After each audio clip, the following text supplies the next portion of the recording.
Un agent de sécurité de l'aéroport découvre soudainement avec stupeur qu'une valise qui passe lentement sur le tapis roulant contient un objet ressemblant à une bombe. Mais il n'ose pas l'intercepter maintenant et ne peut que regarder la valise passer sur le tapis roulant, car à l'extérieur, un tueur armé d'un fusil de précision 98K fixe intensément sa petite amie. 10 minutes plus tôt, l'agent de sécurité Jack a trouvé des écouteurs et s'apprêtait à les apporter au comptoir de service lorsqu'il a soudainement reçu un étrange SMS. Le contenu était en fait une demande de mettre immédiatement les écouteurs. Perplexe, Jack met les écouteurs dans ses oreilles.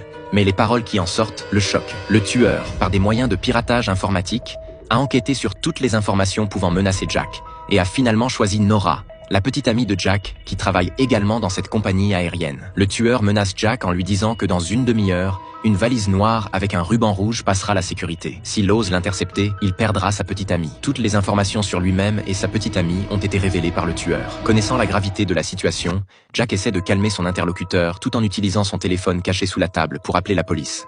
Son geste pour appeler la police est rapidement découvert.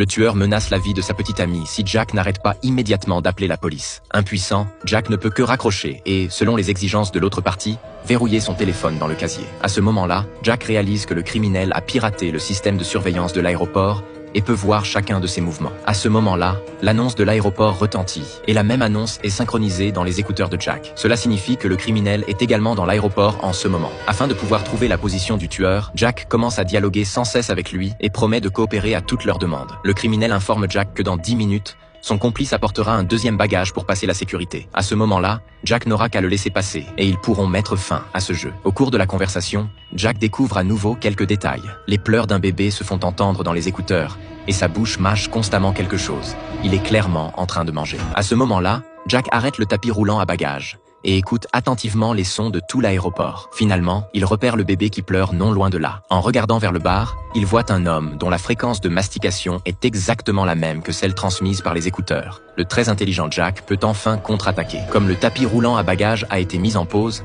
un passager impatient l'exhorte à l'ouvrir rapidement. Jack saisit l'occasion pour provoquer délibérément une altercation verbale avec l'homme. La dispute s'intensifie progressivement. Jack appelle l'officier de police pour vérifier l'identité de l'homme et prend son billet d'avion. Avec un stylo invisible, il écrit discrètement les informations du pirate dessus. Ce type de stylo ne révèle l'écriture que sous un éclairage ultraviolet. Les informations sont ainsi transmises avec succès à l'officier de police. Yuri, après avoir lu le message, hoche la tête pour signifier qu'il a compris et se dirige vers le centre de commandement. À ce moment-là, Jack pense pouvoir inverser la situation. Mais quand il regarde à nouveau vers le suspect, il découvre que ce dernier a déjà quitté sa position initiale. Il se met rapidement à chercher la silhouette du criminel partout, sans savoir qu'il s'est discrètement approché de son collègue Yuri. Il ne fait que croiser Yuri, mais la seconde suivante, Yuri se sent étourdi et s'effondre au sol.